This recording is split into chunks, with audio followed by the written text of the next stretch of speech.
Paz e graça do Senhor Jesus a todos. Bem-vindos ao canal da EBD da Assembleia de Deus Madureira de São Miguel do Araguaia, Goiás. Que alegria ter a companhia de cada um para mais esse tempo de estudo da palavra. Hoje a gente vai mergulhar num assunto que é, essencial para a nossa caminhada com Cristo.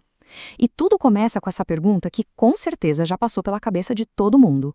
O que, de verdade, sustenta a jornada de um discípulo? Pois é, essa é a grande questão da nossa lição de número 3 da revista.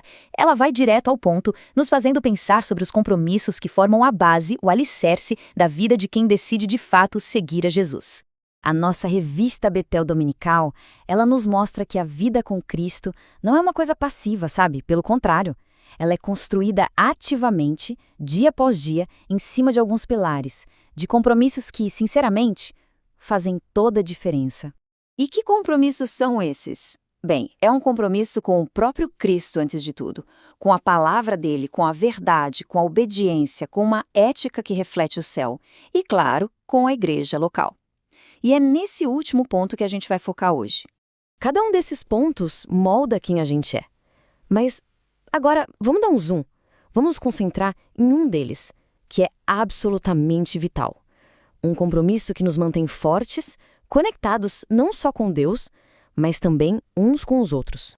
Sabe por quê? Porque o nosso compromisso com o Senhor não pode ser algo abstrato, só na teoria, entende?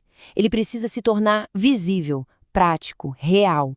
E onde isso acontece? Justamente no nosso comprometimento com a nossa comunidade de fé, a nossa igreja local. Exato, a nossa dedicação a Jesus não é só um sentimento. Ela se manifesta, ela ganha corpo na nossa participação ativa. E para a gente aprofundar nisso, o nosso estudo nos direciona para um texto-chave, que é a leitura complementar de sexta-feira lá no livro de Hebreus. Então vamos juntos mergulhar nessa exortação tão poderosa que vem direto do coração da palavra de Deus para nós. Olha, é muito importante a gente entender de cara, isso aqui não é só uma boa ideia, uma sugestão. De jeito nenhum. É uma instrução clara, fundamental para a nossa vida. É um verdadeiro pilar que sustenta o nosso compromisso como discípulos. E o legal é que esse versículo nos dá 3 direções bem claras. Primeiro, um mandamento, não deixar de congregar. Segundo, uma atitude, encorajar uns aos outros. E terceiro, um motivo, uma urgência, porque a gente vê que o dia do Senhor está cada vez mais perto.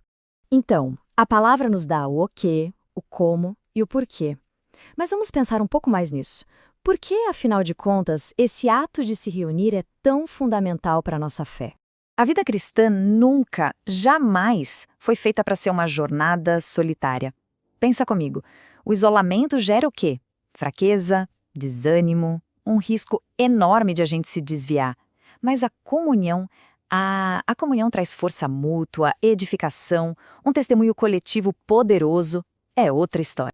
Isso não é uma opinião, está na Bíblia.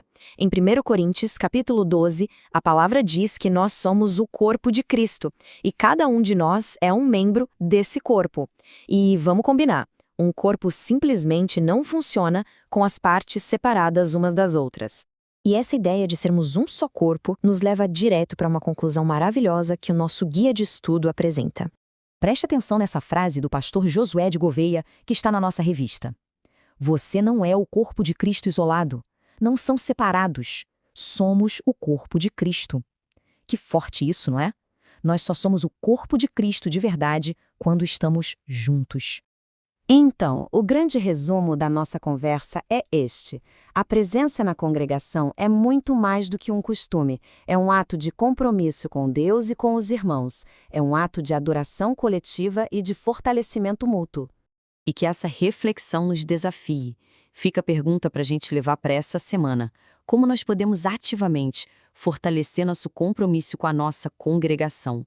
Não apenas estar lá, mas ser uma presença que edifica e encoraja. Que a graça e a paz do Senhor Jesus seja com todos vocês.